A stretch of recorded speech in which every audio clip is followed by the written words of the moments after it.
Stampmaven back with card number 6 from my September online card class. All the cards in this month's kit and class use the Vintage Leaves Stamp Set and Leaflets Framelits Dies bundle.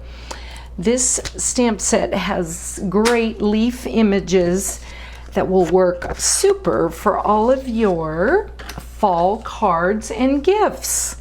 So I've folded my Whisper White heavy cardstock in half and I've creased it with a bone folder.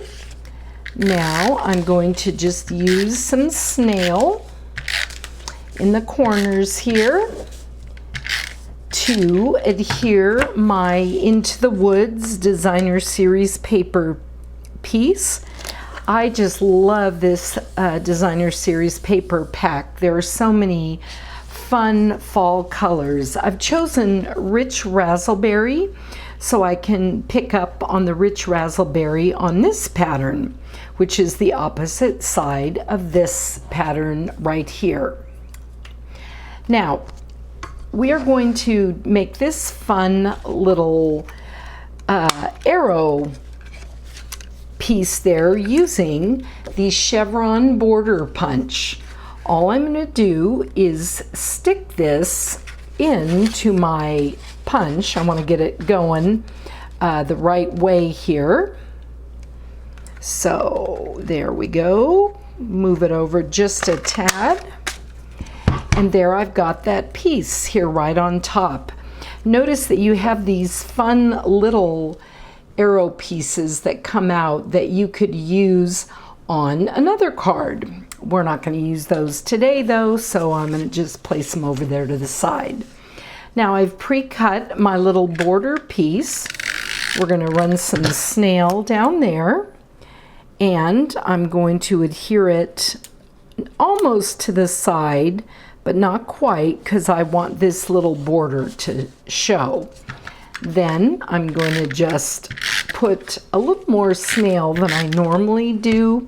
I usually just put it in the corners, not to be wasteful, but I want to make sure, since this is the top layer, that it stays on there really well.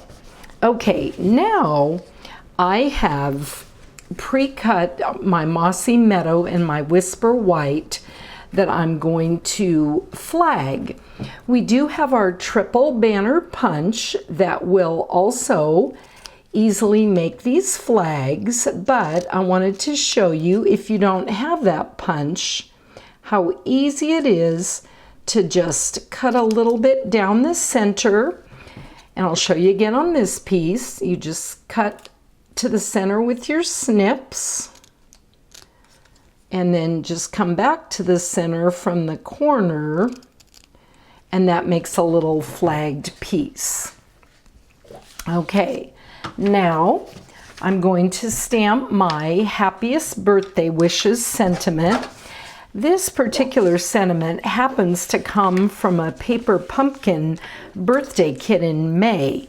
If you don't have this birthday greeting, you can certainly substitute another one. But if you are not a part of the paper pumpkin kits that come every month, you want to check that out, and you can find out all the information about it at my Stampin' Up blog, which is annbrown.stampinup.net. When you get there, just click on Shop Now, and then on the left-hand side, you'll see Kits, and then just click on Paper Pumpkin. It's a monthly creative escape that comes to your door each month. It's under 20 bucks, and you get phenomenal projects, stamp sets, and little mini ink pads. Sometimes you get markers and all the embellishments to create fun projects. I wanted to show you again how I line up my photopolymer stamps. I've got my grid paper here and my image. I'm just going to press down lightly with my block. Now I have that attached on my block and I know that it is centered. I'm going to stamp using our new basic black archival ink This does not smear, and you will get just a wonderful crisp image when stamping, especially on Whisper White or Very Vanilla. Okay, so I've got that image. Now, let me bring in my other color here, which is Mossy Meadow. And I want to stamp the little leaf here. Now, I'm going to just ink it up, but I'm going to off stamp because I don't want that much ink on it.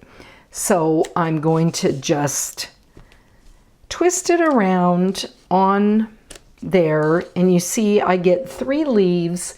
They're not full strength, but they work perfectly great on this piece. Now we're going to just adhere this. Let me get rid of my piercing mat. Onto our green piece that we have pre-cut like this. Then the last step, I have my Old Olive Baker's twine. I'm going to wind that around a couple of times, and then you can either tie a bow or a knot. I am going to attempt to tie a bow. Sometimes my fingers, especially when I'm on camera, they don't always cooperate, but looky there. Today they did. So now I'm going to just pull my loops to be where I want them, separate this twine out to make kind of that little X.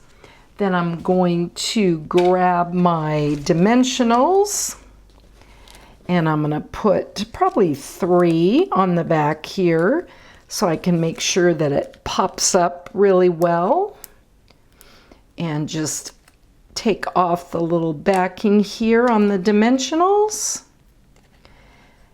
and pop this piece right on top of our card. And voila, there it's done. Don't you think that our Designer Series paper just adds a wow factor to the cards and makes it so easy to create such a special card in no time? Thanks for stopping by.